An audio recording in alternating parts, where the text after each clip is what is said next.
धन्यवाद सभापती महोदय। लक्षवेधी क्रमांक 1 मध्ये छापल्याप्रमाणे लगेच पाचवी आज राज्यातील महानगरांमध्ये स्पा आणि वेलनेस सेंटरच्या नावाखाली सुरू असलेल्या मानवी तस्करी आणि अनैतिक देहव्यापार रोखण्यासाठी स्वतंत्र महाराष्ट्र नियम कायदा आणला पाहिजे। कारण आता पुणे, नवी मुंबई, पिंपरी चिंचवड, ठाणे अशा अनेक परिसरांमध्ये खऱ्या अर्थानं अशा प्रकारचे अनधिकृत स्पा चालू आहेत आणि त्यामुळे तरुणांचं तर नुकसान होतंय, पण गुन्हेगारांच्या मनात कायद्याचा खऱ्या अर्थानं धाक उरलेला नाही। आत्ताच पुण्यात एक घटना घडली ज्याच्यामध्ये पोलिसांनी त्या स्पा सेंटरवर धाड मारल्यानंतर त्या महिलेने 3ऱ्या मजल्यावरून उडी मारली आणि तिच्या जागीच त्या ठिकाणी ती मृत पावली।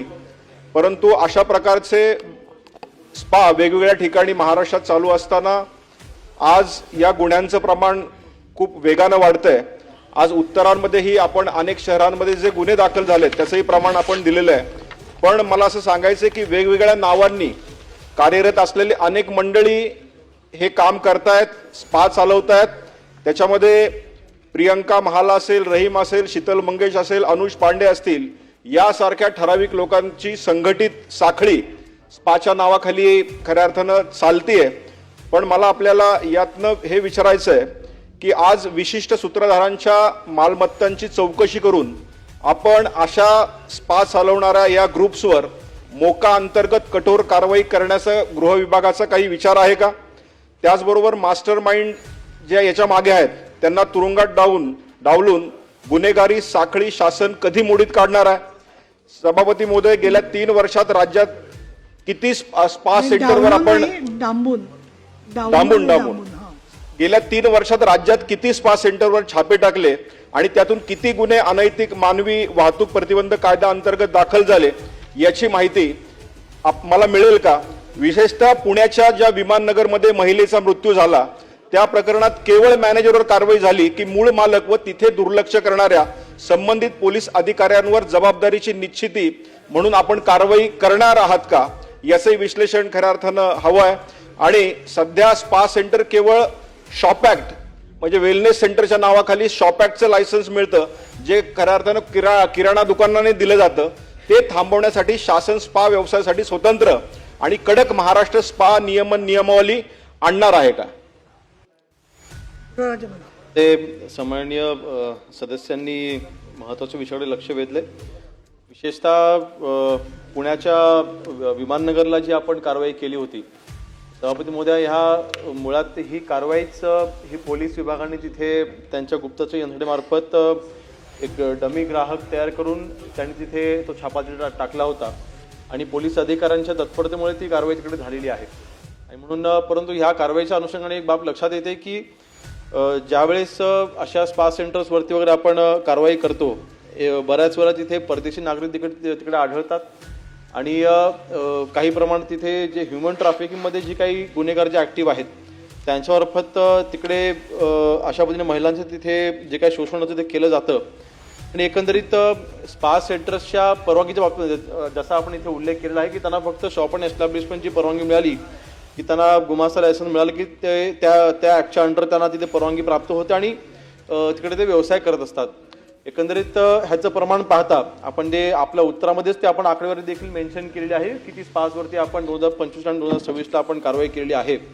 परंतु अध्यक्ष सभापती महोदय, ह्याची व्याप्ती बघता माननीय मुख्यमंत्री महोदयांनी याच्यामध्ये महत्त्वाचे निर्देश हे मागच्या वर्षी दिले होते आणि स्पा सेंटर्सना परवानगी देण्याच्या बाबतीमध्ये एकंदरीत नगरविकास विभाग असेल, जर का ग्रामीण भागामध्ये असेल तर ग्रामविकास विभाग असेल, तर अशा विविध विभागांना सोबत घेऊन ACS होम यांच्या अंडर एक समिती स्थापन केली होती आणि स्पा सेंटर्सना परवानगी देत असताना नक्की नियमावली काय असली पाहिजे याचा अहवाल आपण हा मागवलेला आहे। माननीय मुख्यमंत्री महोदयांकडे तो लवकरच सादर देखील होईल आणि ही आपण नियमावली तयार करतोय आणि ह्यापुढे भविष्यामध्ये स्पा सेंटर्सना फक्त शॉप अँड एस्टॅब्लिशमेंटच्या अंडर परवानगी न देता त्यांना गृह विभागाची NOC असणं किंवा स्पा सेंटर्सना परवानगी मागत असताना कुठले निकष त्यांनी पाळायचे आहेत किंवा स्पा सेंटर चालवत असताना त्यांनी कुठले निकष पाळायचे आहेत ह्याची सगळी बंधनं ही त्याच्यामध्ये असतील। म्हणजे एकंदरीत नियमावली आपण ही तयार करतो जेणेकरून भविष्यामध्ये ज्या महिला तिकडे येतात त्या कुठून आलेल्या आहेत त्यांची सगळी माहिती असणं, हे सगळं आणि आरोग्य विभागाला देखील ह्याच्यामध्ये आपण त्यांचा देखील अहवाल आपण मागवतोय.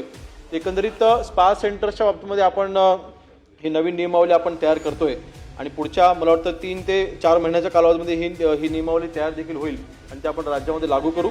एकंदरीत ह्यामध्ये अजून एक सूचना आम्ही आज केलेल्या आहेत की ज्यावेळेस आपण इथल्या असलेल्या महिलांवरती कारवाई करतोय, आता उदाहरणार्थ जी विमाननगरची कारवाई आहे तिकडे काही थायलंडच्या देखील महिला होत्या. मग या आल्या कुठून, ह्यांना इथे कोणी आणलं, त्यांचे एजंट कोण आहेत, त्या एजंटपर्यंत पोहोचा आणि त्यांच्यावरती कारवाई झाली पाहिजे. कारण ही शेवटी ह्युमन ट्रॅफिकिंगच्या अंडर आपण या केसेस दाखल करतोय खऱ्या, परंतु ह्याला मुळापासून आपण उखडलं पाहिजे. आणि म्हणून विमाननगरच्या केसमध्ये आपण जो मॅनेजर आहे तोच एजंट होता, त्यांनीच त्यांना इथे आणलं होतं. तर तशाच पद्धतीने ज्या राज्यामध्ये कारवाई होतील त्याच्यामध्ये मूळ म्हणजे ज्यांनी ह्यांना परदेशातून किंवा भारतामधून कुठूनही त्यांना इथे आणलेलं असेल त्यांच्यावरती कारवाई झाली पाहिजे. आणि हे पूर्ण रॅकेट हे आपण उधळून काढण्यासाठीच्या त्यांच्या मुळापर्यंत पोहोचणं आवश्यक आहे, त्या दृष्टीने कारवाई करण्यात येते. मंत्री महोदय, एक प्रश्न विचारला त्याचं उत्तर आपण दिलेलं नाहीये. पोलीस छापा टाकतात, 2 दिवस ते सेंटर बंद राहतं आणि 3ऱ्या-4थ्या दिवशी परत चालू होतं, किंवा मूळ मालक तोच असतो पण तो वेगवेगळ्या नावाने स्पा सेंटर चालवतो. आणि मगाशी आपण उत्तरात असं म्हटलंय की जो मालक आहे तो कुठंतरी कनेक्टेड असतो आणि मग बाहेरच्या राज्यातनं परराज्यातनं त्या मुली आणल्या जातात. म्हणजे कुठेतरी हे संपूर्णपणे एकत्रित होऊन हा सगळा व्यवसाय धंदा चालतो. मगाशी मी जो प्रश्न विचारला, मग याच्या आपण अशा कारवाई मोका अंतर्गत करणार आहोत का? कारण मोका अंतर्गत जर कारवाई केल्या तर मला असं वाटतं की अशा प्रकारच्या हे गुन्हे थांबू शकतात. मग याच्यावर मोका अंतर्गत आणण्यासाठी आपण येणाऱ्या काळामध्ये धोरण आणणार आहोत का?